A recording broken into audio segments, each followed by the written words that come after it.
Parlare di sistema in un territorio diventa già complesso, parlare di sistema di un'area vasta è ancora più complesso. È complesso perché non fa parte della nostra cultura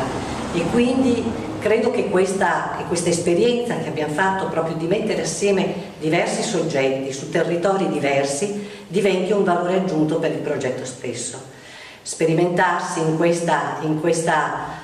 pratica sicuramente deve essere uno degli esempi ed Expo ci ha dato questa opportunità proprio per parlare di sistema di area vasta, ma ci ha dato questa opportunità per pensarci e per cambiare le nostre abitudini culturali anche per il futuro. Auspichiamo quindi che questa diventi una buona pratica e rimanga una buona pratica da estendere anche ad altri territori, perché il nostro sistema Italia diventi un sistema più forte dal punto di vista dell'offerta anche di turismo e nel rispetto ovviamente di quelle che è la sostenibilità del sistema ambientale.